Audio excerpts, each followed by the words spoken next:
जय हिंद। एक बार फिर आपका स्वागत है आपके YouTube चैनल में। हम लोग इस वीडियो में बात कर रहे हैं डीआई के क्वेश्चन की, जो कि पिछले सीरीज में लगातार चल रहा है। तो इसमें डीआई के जो ग्राफ दिया गया है, इसके निर्देशों को हम लोग अच्छी तरीके से पढ़ेंगे, समझेंगे और जानेंगे कि इस निर्देश में क्या कह रहा है, तथा ग्राफ में जो इसका पैरामीटर दिया गया है उसको अच्छे से समझेंगे और जानेंगे कि क्वेश्चन को कैसे सॉल्व करना है, कैसे क्वेश्चन को पूछ रहा है, और इसको निर्देशों के साथ इसका सही उपयोग करते हुए कम समय में सवालों को हम लोग कैसे अच्छे से सॉल्व कर पाएंगे। तो बात करते हैं बाबू, निर्देश को पढ़ते हैं। तो निम्नलिखित लाइन ग्राफ रेखा आरेखों का अध्ययन करें जो 2011 से 2016 तक 6 वर्षों के दौरान प्रत्येक वर्ष की शुरुआत में स्कूल में शामिल होने और स्कूल छोड़ने वाले छात्रों की संख्या को देता है। तो ये जो निर्देश दिया गया है ये बता रहा है कि बाबू कि ये जो डाटा है, ये ग्राफ है, ये 6 वर्षों का डाटा दिया गया है, जो कि इस किसी विद्यालय में, स्कूल में जो हर वर्ष जो लोग छात्र एडमिशन ले रहे हैं और जो हर साल छात्र विद्यालय छोड़ के जा रहे हैं, उनके डाटा को दिखाया गया है। ठीक है, तो इसकी बात करें तो बाबू यहाँ पे एक भी और ग्राफ दिया गया है। इसमें हरे रंग से कुछ दिखाया गया है। हरे रंग में लिखा गया है कि स्कूल छोड़ने वाले छात्रों की संख्या को दर्शा। ये लाइन जो है हरे रंग से बनी हुई है, ये क्या बताती है कि इस प्रत्येक वर्ष में कितने छात्र स्कूल छोड़ के जा रहे हैं। यानी कि यहाँ पे दिया गया है हरे रंग से जो डाटा दिया गया है 2011 का, यह है 2012 का, ये 2013 का, 2014 का, 2015 का और 2016 का। ठीक है, जो रेड कलर की लाइन बनी हुई है ये क्या बताती है कि स्कूल में शामिल होने वाली छात्रों की संख्या को दर्शाती है। ये रेड कलर की लाइन जो है स्कूल में शामिल होने वाले छात्रों की संख्या को दर्शा रही है। ठीक है बाबू, ये रेड लाइन जो है स्कूल में शामिल होने वाले छात्रों की संख्या को दर्शा रही है। ठीक, जो हरे रंग की लाइन है स्कूल छोड़ के जाने वाले छात्रों की संख्या को दर्शा रही है। ठीक है, और क्या डाटा दिया गया है यहाँ पे, तो 2010 में स्कूल की प्रारंभिक संख्या कितनी थी? 3000। एक और डाटा दिया गया है बाबू कि 2010 में स्कूल की जो संख्या थी कितनी थी? 3000। ठीक है, अब पढ़ते हैं क्वेश्चन की तरह। किस वर्ष पिछले वर्ष की तुलना में स्कूल छोड़ने वाले छात्रों की संख्या, स्कूल छोड़ने वाले छात्रों की संख्या में प्रतिशत वृद्धि गिरावट अधिकतम है? ठीक है बाबू, यानी कि स्कूल छोड़ने वाले छात्रों की संख्या में सबसे ज़्यादा प्रतिशत में वृद्धि किस वर्ष में हुई है? पिछले वर्ष की से तुलना करें तो किस वर्ष में पिछले वर्ष से छात्रों की संख्या में गिरावट अधिकतम दर्ज की गई है? ठीक है,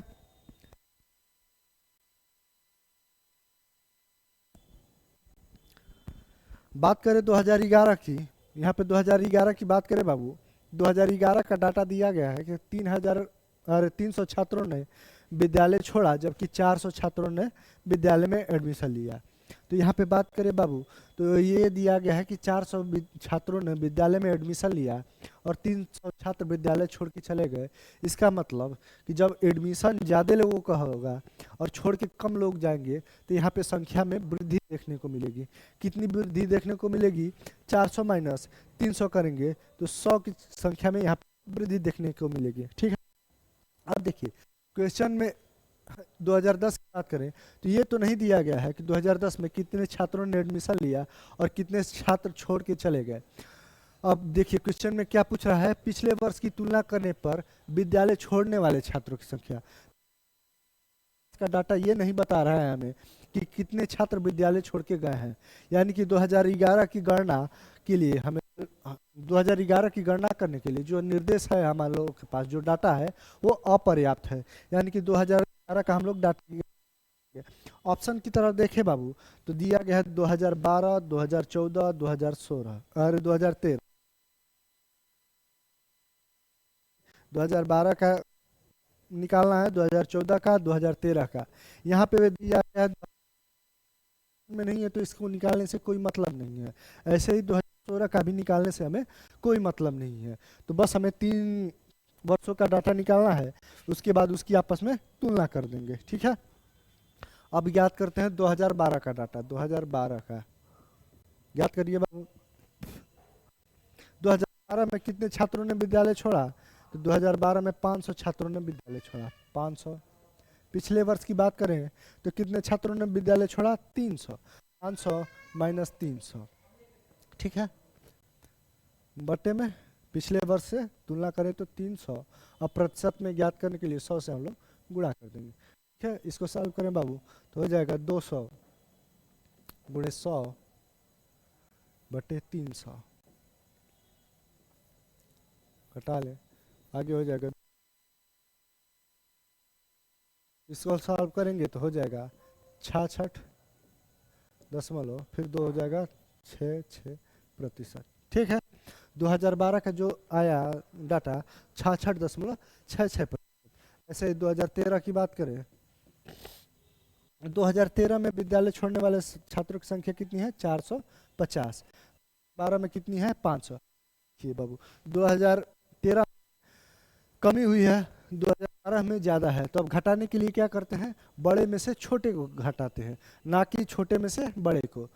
तो सबसे पहले हम लोग इसको लिख लें, 500 माइनस 450 बट्टे में पिछले वर्ष यानी कि 2012 का 500 गुणे हम लोग कर देंगे 100 का, ठीक है। इसको सॉल्व करेंगे हो जाएगा 50 गुणे 100 बटे में 500, घटा ले बाबू, तो ये कितना हो जाएगा, 50 बटे 5 यानी कि 10%, ठीक। 2013 का कितना आ गया, 10%। ज्ञात करना है कौन सा, 2014 का, 2014 का बात करें तो ये कितना दिया गया है, 400, और ये पिछले वर्ष 450, यानी कि हो जाएगा आपका 450 माइनस 400 बटे 450 गुणे 100 बराबर हो जाएगा 50 बटे 450 गुणे के 100, ठीक बाबू। कटा लीजिए, 0 9 पंजे 45, इसको करेंगे 100 बटे 9 के, भाग दीजिए, कितना हो जाएगा, 1 बार 10 में 1 बचा 10 हो गया, 11.11%, 11.11%। किसका आ रहा है, 2014 का।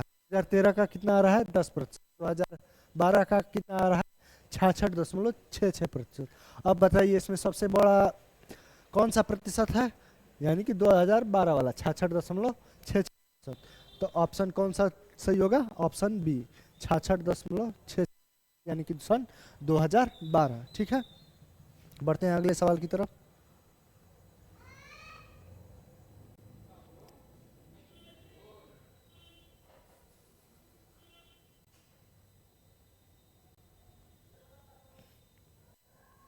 ठीक है, 2012 में पूछ रहा है बाबू कि 2012 से 2013 तक स्कूल की संख्या में लगभग कितने प्रतिशत की वृद्धि या कमी हुई। 2012 से बाबू ज्ञात करना है 2013 तक, 2012 और 2013। तो सबसे पहले हम लोग ज्ञात कर लें कि 2012 और 2013 में छात्रों की संख्या विद्यालय में कितनी थी। ये केवल जो डाटा दिया गया है बाबू यहाँ पे, ये केवल स्कूल में एडमिशन लेने वाले और छोड़ने वाले छात्रों की संख्या में को दर्शाया गया। अब बात करें बाबू, इसको घटाएंगे तो देखिए यहाँ पे 350 एडमिशन हो रहा है और 500 छात्र छोड़ के जा रहे हैं, तो ऐसा थोड़े बोलेंगे कि माइनस 150 छात्र विद्यालय में पढ़ रहे हैं, ये तो गलत बात है ना, माइनस में कैसे पढ़ सकते हैं। इसको ध्यान देने के लिए सबसे पहले हम लोग शुरू से बात करते हैं। तो 2010 में कितने विद्यालय में, 3000। 2010 में कितने छात्र थे, 3000। 2011 की बात करें तो 2011 में कितने हो जाएंगे, तो 400 छात्रों ने एडमिशन लिया और 300 छात्र विद्यालय छोड़ के चले गए। यहाँ पे 2011 की बात करें तो 400 छात्रों ने एडमिशन लिया और 300 छात्र विद्यालय छोड़ के चले गए, तो यहाँ पे कितने छात्र अधिक हो गए विद्यालय में, 100 छात्र। पहले से छात्र हैं और 100 छात्र बढ़ गए, तो 2011 में कितने छात्र हो जाएंगे, 2100 छात्र हो जाएंगे। 2012 की बात तो यहाँ पे 2011 में 2100 छात्र हो रहे हैं। 2012 की बात करें तो 500 छात्र विद्यालय के चले गए और 385 एडमिशन हुआ, यानी कि यहाँ पे 150 छात्रों की कमी हो जाएगी। 2012 में 150 छात्रों की संख्या में कमी हो जाएगी, तो 100 में 50 में 150 घटाएंगे तो 2012 में कितना हो गया 2950। ठीक, 2013 की बात करें तो 2013 में कितने छात्र हो जाएंगे, तो 500 छात्रों ने एडमिशन लिया और 450 छात्र विद्यालय छोड़ के चले गए। यहाँ पे घटाएंगे बाबू तो 50 छात्रों की संख्या में हमें वृद्धि देखने को मिल रही है, यानी कि 500 छात्र एडमिशन लेते हैं और 450 छात्र विद्यालय छोड़ के जाते हैं। तो जब 500 में से 450 घटाएंगे तो 50 बच जाएगा, और 50 क्या दर्शाएगा, वृद्धि को दर्शाएगा। तो यहाँ पे 2950 छात्र में 50 छात्रों की संख्या में वृद्धि होगी तो कितने, 3000। 2013 में कितने छात्र हो गए, 3000। ठीक है, अब क्या याद करना है कि 2012 से 2013 तक स्कूल की संख्या में कितने प्रतिशत की वृद्धि या कमी हुई। देखिए बाबू 2013 में कितने हैं, 3000, ये हो गया माइनस 2950, 2012 से तुलना कर देंगे, गुणे 100। ठीक है, इसको करके हम लोग प्रतिशत में याद कर लेंगे। ठीक है,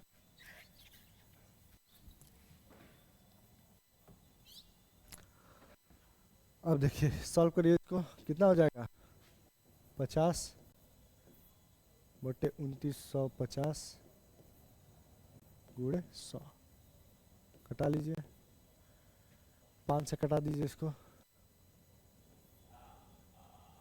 5 पंजे 25, 5 नवा 45, ये हो गया बाबू आपका 100 बटे 59 यानी 59। ठीक, यहाँ भाग दीजिए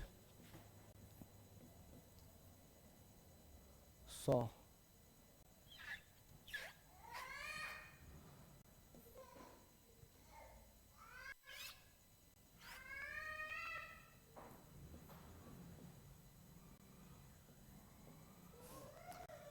एक बार भाग ले जाएंगे, 8 9 1 40, दशमलव लगा दिए 0। ठीक, अब कितनी बार भाग जाएगा बाबू, देखिए कितनी बार भाग जा रही है, लगभग 6 बार, 6 6 36, 6 7 42, 7 बार तो भाग जाएगी नहीं, 6 ही बार ले जाते हैं, 6 9 63 3, 5 6 30 और 6 36, घटाइए इसको 7, ये हो गया 0, 47, यानी कि ये हमारी भाग लगभग जाएगी 6.67 बार में लगभग जाएगी, यानी कि ऑप्शन चेक करें बाबू तो 6.67 नहीं है, तो हम लोग 6.67 को 1.67 को लगभग लगभग लिख सकते हैं 1.7, क्योंकि दशमलव के बाद का जो अंक है 6, उसके आगे का अंक 5 से बड़ा है, यानी कि तब इसको क्या हम लोग लिख सकते हैं, अगली संख्या लिख सकते हैं, यानी कि 6 से अगली संख्या 7, यानी कि ऑप्शन हमारा सी सही हो रहा है, 1.7% की वृद्धि देखने को मिल रही है। ठीक है, अगले क्वेश्चन की बात करें, अगले क्वेश्चन में दिया गया है 2014 के दौरान स्कूल में पढ़ने वाले छात्रों की संख्या कितनी है। अब देखिए डीआई के जो क्वेश्चन होते हैं उनके क्वेश्चनों को सॉल्व करते हैं या किया जाता है तो क्या जो ध्यान रखा जाता है, जो क्या ध्यान रखा जाता है की बात करें तो जो सारा डाटा है एक जगह ही लिखा जाता है, जिससे हमें अगले क्वेश्चन में उस डाटा की ज़रूरत पड़े तो आसानी से हमें मिल जाए। तो 2011 में कितने छात्र थे, 3100। 2012 की बात करें तो 2950। 2013 में कितने छात्र हो गए थे, 3000। 2014 में पूछ रहा है बाबू 2014 में कितने छात्र हो रहे हैं, तो 550 छात्र एडमिशन लेते हैं और 400 छात्र विद्यालय छोड़ के जा रहे हैं, यानी कि 150 छात्रों की संख्या में वृद्धि देखने को मिल रही है। तो 2013 में 150 छात्र जोड़ देंगे तो 3000 धन 150 हो जाएगा, 3150 छात्र। 2014 में कितने छात्र हैं? 3150। यहाँ पे हम लोग बात करें तो ऑप्शन डी हमारा है 3150 छात्र। ऑप्शन डी क्लिक करेंगे और आगे की तरफ बढ़ जाएंगे।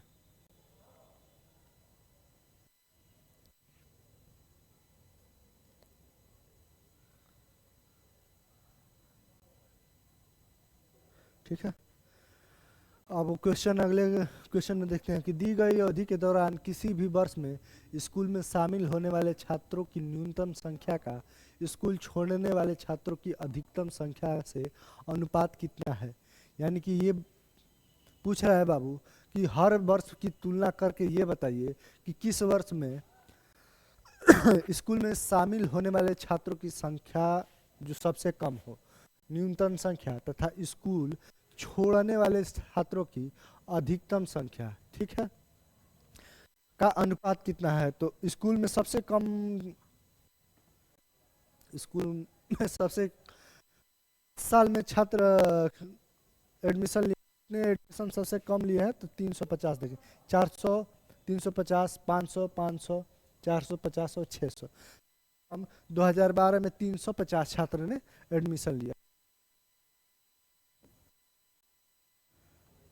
तथा स्कूल छोड़ने वाले छात्रों की अधिकतम संख्या, स्कूल छोड़ने वाले छात्रों की अधिकतम संख्या कितनी है? यहाँ पे 500, यहाँ कम है 500 और 500। यानी कि सबसे कितने छात्र स्कूल छोड़े हैं? तो 500। इसका संबंध निकालेंगे तो कितना हो जाएगा? 5 से कटा दीजिए, 7/5 यानी कि 7/10, 5 नहीं 10 हो जाएगा। 7 संबंध है 10 के अनुपात में। ऑप्शन कौन सा? ए की तरफ टिक करें।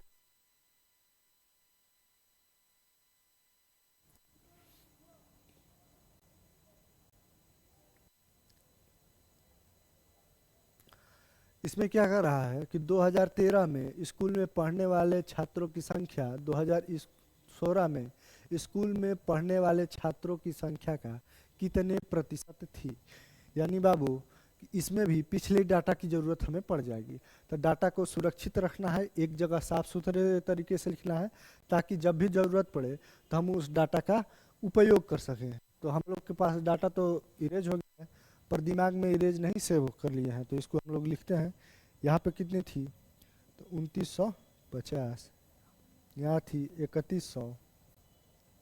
यहाँ पे कितना? 3000। 2014 का अभी अभी निकाले हैं तो कितना है? 3150। 2015 की बात करें, 2015 में कितने छात्र हो जाएंगे? तो 500 छात्र ने विद्यालय छोड़ दिया और 450 छात्र एडमिशन लेते हैं। तो यहाँ पे छात्रों की कमी देखने को मिलेगी। कितनी कमी देखने को मिलेगी? तो 50 छात्रों की। यानी 3150 माइनस 50 करेंगे तो यहाँ भी हो जाएगा 3100। 2016 की बात करें तो 2016 में कितने छात्र हैं? तो 600 छात्रों ने एडमिशन लिया और 500 छात्र विद्यालय छोड़ के चले गए। यहाँ पे संख्या में कितनी वृद्धि देखने को मिलेगी? कितने की वृद्धि देखने को मिलेगी? 100 छात्रों की संख्या में वृद्धि देखने को मिलेगी। 3100 और प्लस 100 करेंगे यहाँ पे हो जाएगा बाबू 3200 छात्र। 2016 में कितने छात्र हो रहे हैं? 3200। 13 में कितने छात्र हैं? 3000। हमें क्या ज्ञात करना है? 2013 में स्कूल में पढ़ने वाले छात्रों की संख्या 2016 में स्कूल में पढ़ने वाले छात्रों की संख्या का कितने प्रतिशत है। ठीक है बाबू, अब बताइए। अब बच्चे यही सोचते हैं कि कौन सा इसमें ऊपर करेंगे और कौन सा नीचे करेंगे। 3200 ऊपर रहेगा या 1300? 2013 का डाटा 3000 ऊपर रहेगा या फिर 3200? अब बताइए बाबू, सोच के जल्दी बताइए, कमेंट में जवाब दीजिएगा। यहीं पे लड़के गलती कर जाते हैं और क्वेश्चन आते हुए भी गलत कर देते हैं। यही तो ट्रिक है, यही तो फंसाने का तरीका है पेपर में। यहीं पे फंसते हैं बच्चे और सब कुछ जानते हुए सारी मेहनत पानी में चली जाती है। ठीक है, तो बाबू यहाँ पे क्या करा है कि 2013 में स्कूल में पढ़ने वाले छात्रों की संख्या सबसे पहले करेंगे 2013 में। 2013 में कितने हैं? 3000। ठीक, बटे में कितने हो जाएंगे? 2016 के। ठीक है, 2016 का कितना डाटा है? 3200। इसी सब बातों का ध्यान रखना है, गुणे 100। 2013 सबसे पहले कह रहा है बाबू। तो क्वेश्चन को बड़ी आराम से, बड़े इत्मीनान से पढ़ेंगे तो हमें यहीं से पता चल जाएगा किस डाटा को ऊपर रखना है और किसको नीचे रखना है। ठीक, हटा लीजिए। 3000 भागे 32, करिए यहाँ भाग। 3032 से कितनी बार जाएगा? 9 बार ले जाते हैं 300 में, 9 दूना 18, 1 9 तिया 27, 1 28, घटा लीजिए 2, 1 कैंसिल हो गया, 0, 3 3 दूना 6 और 3 तिया 9, घटाइए 4 और ये हो गया आपका 11 में से 9 हो गया 2, 24, फिर करिए 93 दशमलव कुछ कुछ। ऑप्शन हमारा केवल डी ही है जिसमें 93 का दिया गया है, तो ऑप्शन डी को टिक करेंगे 93 और आगे सॉल्व नहीं करेंगे और आगे की तरफ बढ़ जाएंगे। फिर मिलते हैं अगली वीडियो में।